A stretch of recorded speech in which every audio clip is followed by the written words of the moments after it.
Hi అండి, welcome to CRB. ఈరోజు నేను మీకు చూపించేది వచ్చేసి అగ్రికల్చర్ ల్యాండ్ అండి. ఇది లొకేషన్ వచ్చేసి కొత్తగూడెం రోడ్ అండి. ఇది డిస్టెన్స్ వచ్చేసి మన ఖమ్మం నుంచి 30 కిలోమీటర్స్ వస్తుంది. వైరా బస్ స్టాండ్ నుంచి వచ్చేసి 6.5 కిలోమీటర్లు ఉంటుంది. పినపాక నుంచి వచ్చేసి 2.5 ఉంటుంది. తల్లాడి నుంచి 3.5 ఉంటుందండి. పినపాకకి తల్లాడికి మధ్యలో వస్తుందండి ఇది.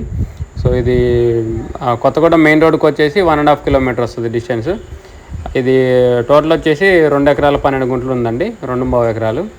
సో డొంక రోడ్డు ఫేసింగ్ ఉంటుందండి. ఇది 40 అడుగుల డొంక, అది పెద్ద డొంకే. సో డొంక రోడ్డు ఫేసింగే ఉంటుంది. ఈ కనిపించేదండి ల్యాండ్ మెట్ట ల్యాండ్, ఇది హైట్లోనే ఉంటుంది. ఇది వాటర్ సోర్స్ వచ్చేసి పక్కన కాలువ ఉంటుందండి. కాలువ నుంచి దీనికి మోటార్ ద్వారా వాటర్ సప్లై అనమాట. లాంగ్లో వెహికల్స్ వెళ్తున్నాయి కదా, వర్క్ నడుస్తుంది కదా. సో అది వచ్చేసి అది కూడా కాలువ అండి, సీతారాం ప్రాజెక్టు కాలువ, మన వైరా రిజర్వాయర్ కనెక్ట్ అవుతుంది అది. సో ఆ కాలువ కూడా ఇక్కడ నుంచి ఒక 500 మీటర్స్ ఉంటుంది. సో వాటర్ ప్రాబ్లం అయితే ఏం లేదండి, ఫుల్ ఫ్లెడ్జ్డ్గా వాటర్ ఉంటాయి ఇక్కడ.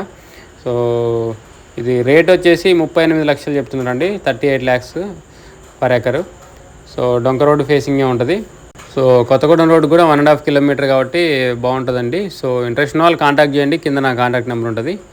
ఈ ప్రాపర్టీ మీకు సూటబుల్ అయినా కాకపోయినా వీడియోని కంపల్సరీ లైక్ చేయండి, ఎందుకంటే మీరు లైక్ చేస్తే ఈ వీడియో ఎక్కువ మందికి రీచ్ అవుతుంది. మన ఛానల్ ఫస్ట్ టైం చూస్తున్నట్టయితే సబ్స్క్రైబ్ చేసుకోవడం మర్చిపోకండి. ఇంకా మీ ఫ్రెండ్ సర్కిల్ ఎవరైనా ఇన్వెస్ట్మెంట్ ప్లాన్లో ఉన్నా కూడా మన ఛానల్ని రిఫర్ చేయండి. Thank you.